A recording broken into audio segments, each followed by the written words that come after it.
पुणी थे बंगोपसागर में घूर्णिबलय क्षेत्र सृष्टि हो पारे। 24 जुलाई सुधा उत्तर बंगोपसागर एक नूतन लघुचाप क्षेत्र सृष्टि हो पारे, जहाँ पूर्व 22 जुलाई सुधा एक घूर्णिबलय में परिणत हो पारे। यह प्रणाली जो उत्तर ओडिशा रे प्रबल वर्षा हेबार संभावना अच्छी। पाणीपाग विभाग आज ओडिशार अनेक जिले में घड़घड़ी सहित वर्षा पाई हलदिया सतर्कता जारी करिछि। एथिरे सुंदरगढ़, झारसुगुड़ा, बरगढ़, संबलपुर, देवगढ़, अनुगुल, ढेंकानाल, केन्दुझर, मयूरभंज, सोनपुर, बौद्ध, नुआपड़ा, बलांगीर, कलाहांडी, कंधमाल, नवरंगपुर, रायगड़ा, कोरापुट, मालकानगिरी, गंजाम, गजपति और बालेश्वर भली 23टी जिले में वर्षा हेबार संभावना रही। यह व्यतीत उपकूल ओडिशार किछि स्थान में 24 जुलाई पर्यंत वर्षा और वज्रपात पाई हलदिया सतर्कता जारी करा जाइछि।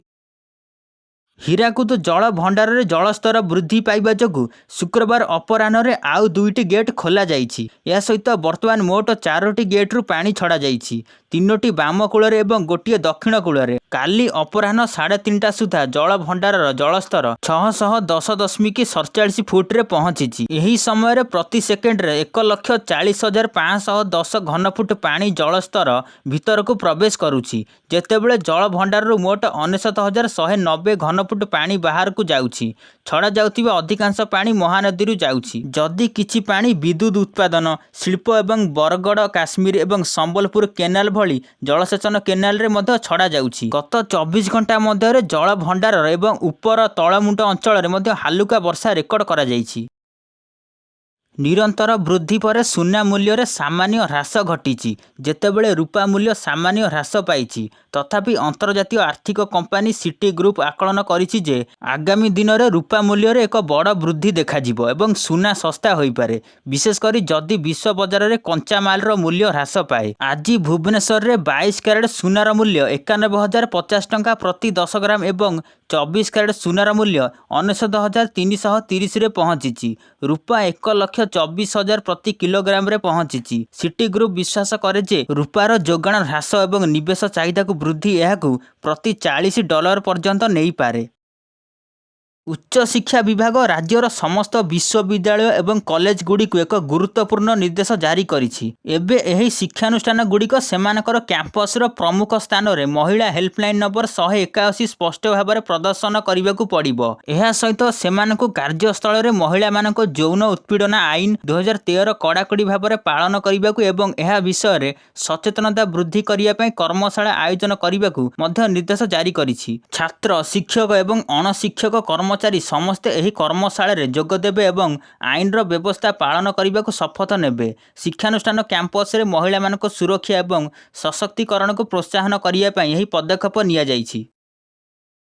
कृषक मानक पाई एक गुरुत्वपूर्ण सूचना अच्छी। चाषी पंजीकरण प्रक्रिया आज आरंभ होउची, जहाँ 2025-26 खरीफ धान फसल पाई हेबो। समवाय विभाग ए संपर्क में एक विज्ञप्ति मध्य जारी करिछि। एही पंजीकरण अगस्ट 20 तारिख पर्यंत चलिबो। सरकार निश्चित करने को लक्ष्य रखिछंती जे समस्त चाषी समय मध्य निजक पंजीकृत करंतु एवं केही बाद पड़ंतुनी। धान संग्रह नवेम्बर प्रथम सप्ताह आरंभ हेबो एवं आसंता वर्ष मार्च 31 तारिख पर्यंत चलिबो। धान संग्रह प्रक्रिया को सुव्यवस्थित करने पई यही पदक्षेप निया जाइछि।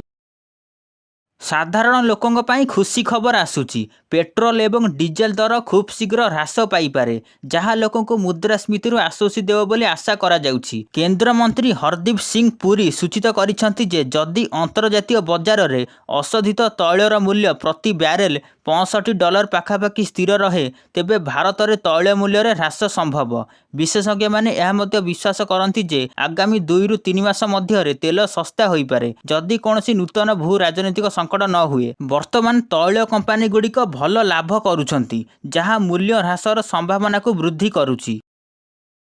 ओडिशार निमापड़ा अंचल बार्ड फ्लू संक्रमणर विपदर सम्मुखीन हेउछि। संप्रति डेनु गंडसाही माइनर केनाल पार्श्वर हजार हजार मृत कुकुड़ा पड़िथिबा देखिबाकू मिलिछि, जहाँ स्थानीय लोकक मध्य आतंक सृष्टि करिछि। संदेह करा जाउछि जे एही कुकुड़ा गुड़िक निकटवर्ती कुकुड़ा फार्मरु फिंगी दिया जाइछि। एही मृत कुकुड़ा गुड़िक खाइबा पई बुलुथिबा पशु माने भिड़ करुछंती, जहाँ फल संक्रमण व्यापिबार आशंका वृद्धि पाउछि। स्थानीय बासिंदा पशु चिकित्सा विभाग को तुरंत तदंत करने एवं यह गुरुतर रोगर प्रसार को रोकिया आवश्यक पदक्षेप नेबाकू दाबी करुछंती।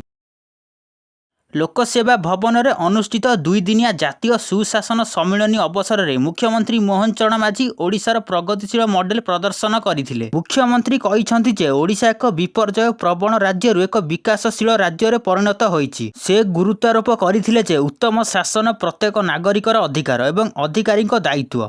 ओडिशा सरकार कागज विहीन प्रशासन दिगरे पदक्षेप नैछंती एवं भविष्य में एआई व्यवहार करी लोकंक पाखरे सुशासन पहुंचाइब। विधानसभा रे उपस्थापित बजेट मध्य डिजिटाल होईछि जहाँ सरकारी कार्य को त्वरान्वित करिछि। भारतर प्रतिरक्षा गवेषणा एवं विकास संगठन बा डीआरडीओ गांडीव नामक एक नूतन एवं अत्यंत गुरुत्वपूर्ण क्षेपणास्त्र विकसित करिछि। महाभारतर महान धनुर्धर अर्जुन को धनु नाम नामित यह क्षेपणास्त्र भारत को 21 शताब्दीर वायु युद्ध में नूतन उच्चता को नहींजीव। अस्त्र MK3 प्रोजेक्ट अधीन विकसित यह क्षेपणास्त्र भारतर वायु प्रतिरक्षार एक विप्लवी पदक्षेप। 340 किलोमीटर पर्यंत स्ट्राइक रेंज सहित यह चीन PL-15 एवं अमेरिकार AMI 174 परी क्षेपणास्त्र को पछरे पकाइछि। एहार बियॉन्ड विजुअल रेंज क्षमता भारत को एक विश्वर किछि चयनीय देशर लीग रे रखिछि जहाँ आमर वायु शक्ति को एक अद्भुतपूर्व धार प्रदान करे। सरकारी शिक्षक हेबाकु चाहुथिबा लोकंक पई बहुत भल खबर। मध्य प्रदेश रे 13,000 रु अधिक प्राथमिक शिक्षकक बंपर नियुक्ति घोषणा करा जायछि। यही पदवी गुड़िक पई आवेदन प्रक्रिया आरंभ होईछि एवं आवेदनर शेष तारीख अगस्त 6, 2025। स्कूल विभागर 10,150 पदवी एवं आदिवासी विभागर 2,939 पदवी समेत मोट 13,099 पदवी नियुक्ति दियाजिबो। तथापि एथिरे एक गुरुत्वपूर्ण नियम अछि। बीएड डिग्रीधारी माने एही पदवी गुड़िक पई आवेदन करिपारिबे नाही। केवल टीईटी एवं DELED पास करिथिबा प्रार्थी माने आवेदन करिबाकू योग्य हेबे। बयस सीमा 21 रु 40 वर्ष जेतेबेले महिला प्रार्थीक पई एहा 45 वर्ष। आग्रही प्रार्थी माने संपुक्त सरकारी वेबसाइट परिदर्शन करी तुरंत आवेदन करिपारिबे। ओडिशा प्रदेश कांग्रेस कमिटी निकट में एक गुरुत्वपूर्ण बैठक करिथिला जेउथिरे 25 जणिया राजनैतिक व्यापार कमिटी सदस्य जोग देइथिले। बैठक में दलर भविष्यत रणनीति एवं तृणमूल स्तर में लोकंक सहित जोड़ी हेबार उपाय उपर तीव्र आलोचना होइथिला। प्रभारी अजय लालू एवं राज्य कांग्रेस सभापति भक्तचरण दास समेत अनेक वरिष्ठ नेता उपस्थिति में संप्रति सफल कांग्रेस बंद पर योजनागुड़िक उपर आलोचना करा जायथिला। बैठकर मुख्य लक्ष्य थिला तृणमूल स्तर में राहुल गांधी द्वारा दिया जाइथिबा मार्गदर्शिका को प्रभावशाली भाव में कार्यकारी करिबा जहाँ फल रे आगामी दिन में कांग्रेस कार्यकलाप एक नूतन दिगदर्शन पाई परिबो। कंधमाल नक्सल विरोधी अभियान एक बड़ सफलता हासिल करिछि। सूचना पाई कंधमाल एसपी निर्देश में गुंफा जंगल एक संघन तलाशी अभियान आरंभ करा जायथिला। एथिरे डीएफ एवं बोमा निष्क्रियकारी दल नियोजित होइथिले। दल हाई अलर्ट रे संधान करिथिला एवं विपुल परिमाणर माओ सामग्री उद्धार करिथिला। एथिरे प्राय 600 डेटोनेटर एवं एक रिमोट अंतर्भुक्त। सुरक्षा बाहिनी संदेह करुछंती जे नक्सल माने सर्च ऑपरेशन समय आक्रमण करिबा पई एगुडिक व्यवहार करिथाई पारंती। वर्तमान स्थानीय अंचल में ऑपरेशन चली एवं जेकोसी संभाव्य विपद को एड़ाइबा पई अधिक कार्यानुष्ठान ग्रहण करा जाउछि। प्रमुख विमान बंदर में विमान में पक्षी एवं पशु आक्रमणर क्रमागत संख्या गंभीर सुरक्षा चिंता सृष्टि करुछि।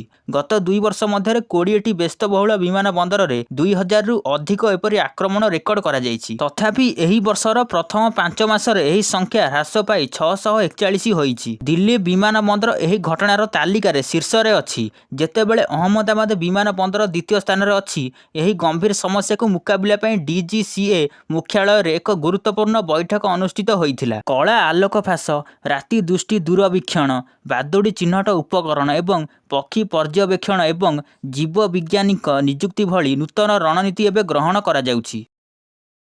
कर्नाटक सरकार रॉयल चैलेंजर्स बेंगलोर विजय रैली समय घटिथिबा हिंसा उपरे हाईकोर्ट रे एक रिपोर्ट दाखल करिसंती। रिपोर्ट रे आरसीबी एवं क्रिकेटर विराट कोहली को नाम रहिछि। यही घटना जून 4 तारिख रे एम चिन्नास्वामी स्टाडियम निकट में घटिथिला जेउथिरे 11 जन प्राण हराइथिले एवं 50 रु अधिक आहत होइथिले। रिपोर्ट रे आरसीबी एवं आयोजन DNA एंटरटेनमेंट को घोर अवहेला पई अभियोग करा जायछि। विशेष करी यह विराट कोहली प्रशंसक मानक रैली रे जोग देबाकू निमंत्रण करिवार एक वीडियो को भाइराल करिथिला।